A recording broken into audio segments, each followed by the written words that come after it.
Hey, so what's up? What's up? So, man, it's okay. This election season, I dread.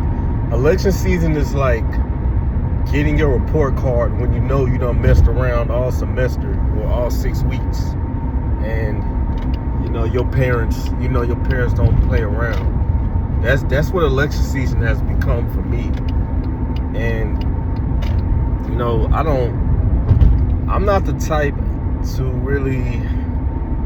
I try not to look outside, but I try to look within and to see how I contributed to what's going on. And if you follow my content, you'll know that I always you know how how I am, you know how I identify, and so that's where I'm always gonna take it to.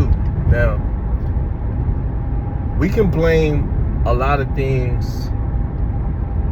We can blame this country on a lot of things. We can say feminism, Marxism, blah blah blah, yada yada yada, whatever. I don't really, those are things, those are enemies, but somebody let these enemies in. And again, I say that society is the way it is because of the church. Yes, that's the reason, because of the church. There were always some kind of defense mechanisms, in the societies that are laid out in the scripture. Whether there was walls in the city, or there were elders, or they were men that stood at the gates of the city. Those were upright and men of renown. There were watchmen, that would warn the people of coming danger. There were prophets that would tell the people that they got to get their act together or destruction is coming. And we as a church, we have utterly failed. We have utterly failed the society. What's his name? John, or for you Hebrew speakers, Yohanan, the Revelator.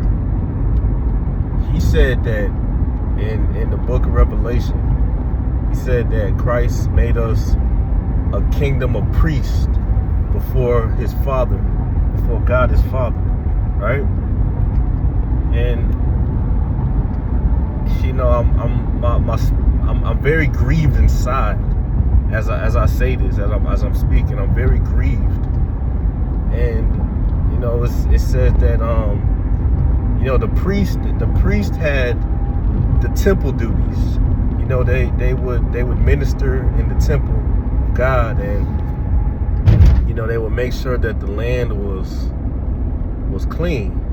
They would teach the people and do the work of God. And what has the church done in my lifetime except blaspheme the name of God?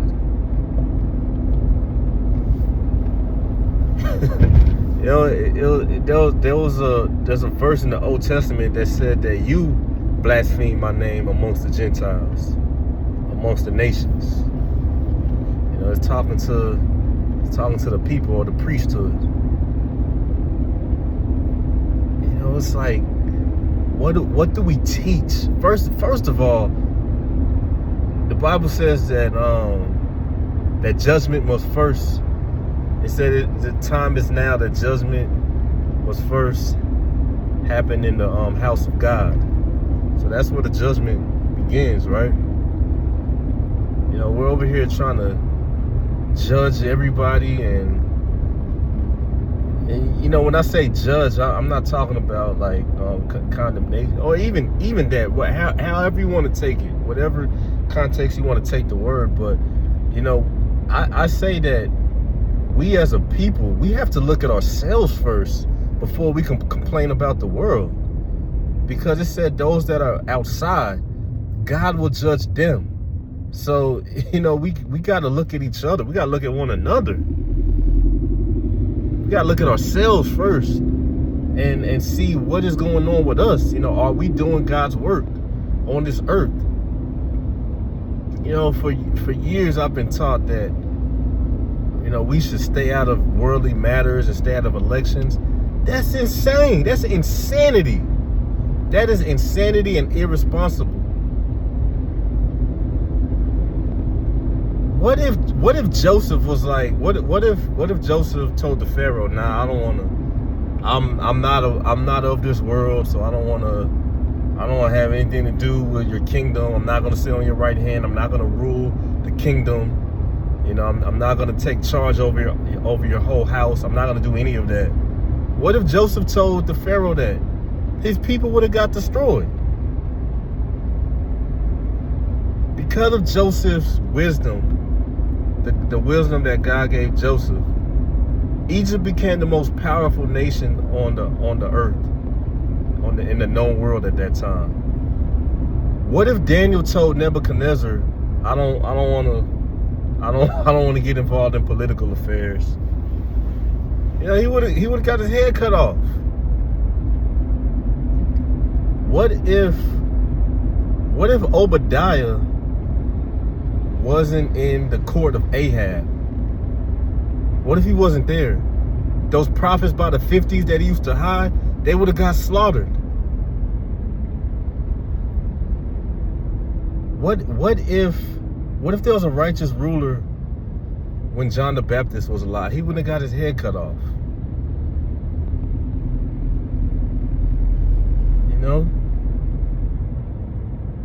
It's like we just do things. We don't think about the downstream effects of the things that we do. And now we're here. We have a whole northern East Coast that has just been infiltrated by a bunch of wicked people, by a bunch of unbelievers, by a bunch of Marxists that want to destroy this country. We got a whole northern Midwest that are anti-American, that are nationals for another country. They'll wave another country's flag while running for American office. And what do? We just sit here and just be like, oh, we're not of this world. Man, I swear, man, like, man, judgment's gonna come if people don't wake up and turn this around. All this stuff about, I have faith in God, and all this nonsense, all this rhetoric that means absolutely nothing. You have faith in God, what are you doing with it? How are you doing the work of God? What are you doing? Oh, I'm praying. I stay in the house and I pray all day. Okay, what else do you do? I mean, it's like, do we even read the Bible? There was a parable about or it was a parable or a proverb. It says that when somebody needs something and you have it, and you say, oh, I'll pray for you. I'll pray for you. And you were told it, you're wrong when you do that. It's like, what are we doing? I'm so sick and tired of it. I'm tired. Like, I mean, you look at the state of society. The society is sick. There's so much rot in the land.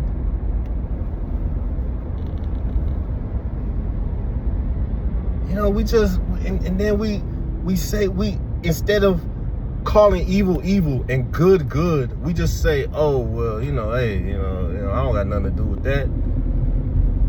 And then we got to go back to the whole thing about judging. Oh, well, I don't judge. Look, it's your job to call evil evil and good good. And when you don't, you're complicit. You're complicit in the evil that is running rampant in the land when you fail to call it out. I mean, look at our school system. Our school system is just disgusting, inefficient. People can't read, count. They're demoralized. People are in debt. People can't afford anything, like, you know, houses, like young people are discouraged.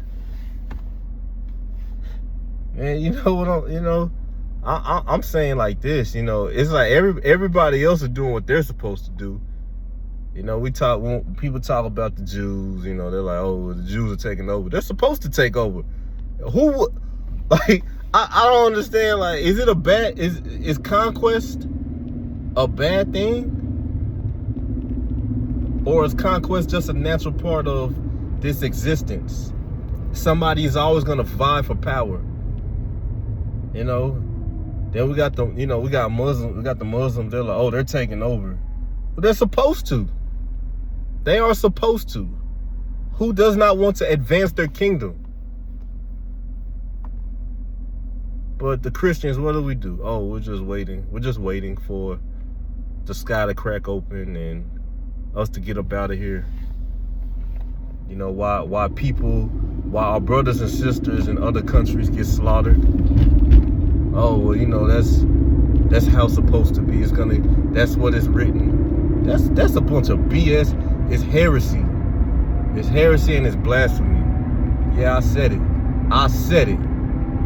It's heresy and it's blasphemy. We're over here playing. Ain't nobody playing with us. You know, we got a Marxist.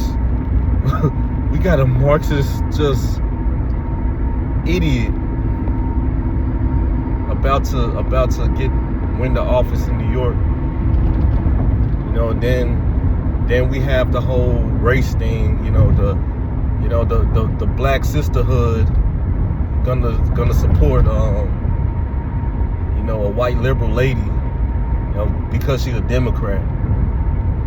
You know, the whole vote blue no matter who game. You know, the sisterhood, they wouldn't stand behind a black woman, but they stand behind a liberal white woman. You know, and then you go around to all these black assemblies pushing this same rhetoric, teaching their congregation that evil is good and good is evil, slandering the country. You know what the devil is? It means a slanderer. Like, it means a slanderer. You're slandering the country. You're teaching it. You're teaching that this country is racist. This land of milk and honey and abundance that we live in. And you're a pastor and you're teaching your people that this country is racist. And people are breaking the law to get in here, spitting in your face, diluting the value of your citizenship, while some stupid pastor is saying that, oh, this country's evil. But we let him in the pulpit. We're giving him the title of pastor this or pastor that. We're giving him that reverence. No, somebody needs to say, no, you are not a man of God. You're not. You speak lies. Read Revelation 22:5. It said outside the gates of the city are dogs, murderers, sorcerers, whoremongers, idolaters, you know, those that love and make a lie. How many of these things do you see in these pulpits? How many type of these people do you see in these pulpits? It's insane that definitions mean nothing today. It is so insane. I mean, the language has just been turned on its head. And I've said it in many videos. When you manipulate language, it is witchcraft. Because language describes reality. And when you warp the language, you warp reality. Because you're going to warp how people perceive reality. We over here saying stuff like,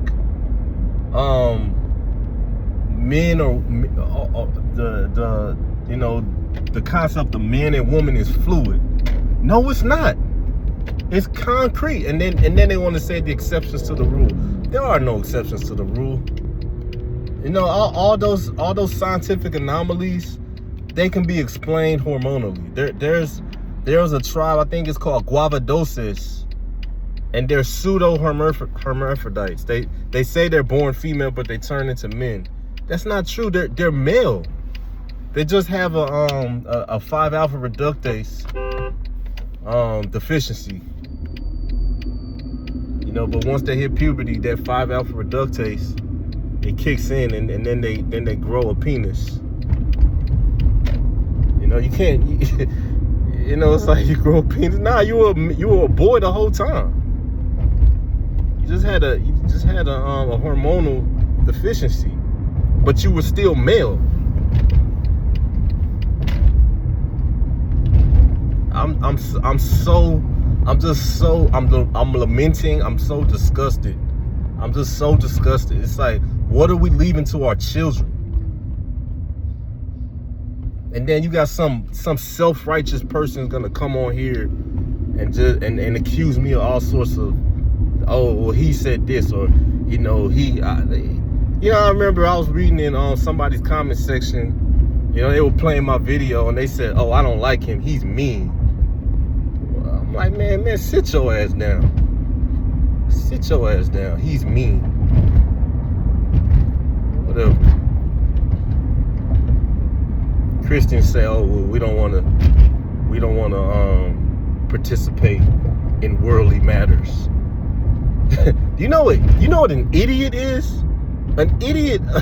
Look up the etymology of an idiot.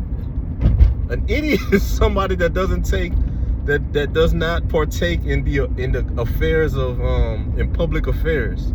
That's what an idiot is. You know, the etymology of an idiot. And that's crazy, right? And I mean, and it's so appropriate. It's so appropriate because, you know, with these rights that you have, and you fail to, you know what? I'll say this: like rights, you know, the whole citizenship thing in the ancient times, everybody didn't get to be a citizen. And the ones that did, it's not about rights, it's about the duties that you have. You have duties as a citizen. But you got all these idiots in the citizenry, however you say it. I'll just say the franchise. Got all these idiots in the franchise just, you know, they're active, you know, only on the second Tuesday of November, doing nothing to contribute to public affairs. I mean, it's sick, man. It is so sick. What are we leaving to our children? We are leaving a dark world to our children. And for anybody that is okay with that, you're a coward. You are a coward. And God frowns upon that. You know how I know? Because it's written in the Bible. You know, I think it says cowards. A coward, the fearful. The fearful will not inherit the kingdom of heaven. You know, and I'm gonna go ahead and say, by the context of it, it's the cowardly, because, you know, God says to, you know, the commandment is to fear God, right? So when it talks about fearful in that context, it's being a coward. And I don't know, man. I just hope and pray that God's people, you know, will rise and be bold, grow a pair of balls, you know, and you know, for the ladies, you know, muster up some intestinal fortitude, because, you know, it's a war, and it's a war. There's no kingdom. No kingdom is just, every kingdom, you know, every kingdom is it's inevitable that every kingdom is gonna have enemies. So you gotta be ready for war. You gotta have warriors. You got to. You know, and again, you know, it's like, again, I said, you know, what did Christ pray? How did he teach us how to pray? Your kingdom come, your will be done on earth as it is in heaven. Your will be done on the earth. You pray to God that his will be done on the earth.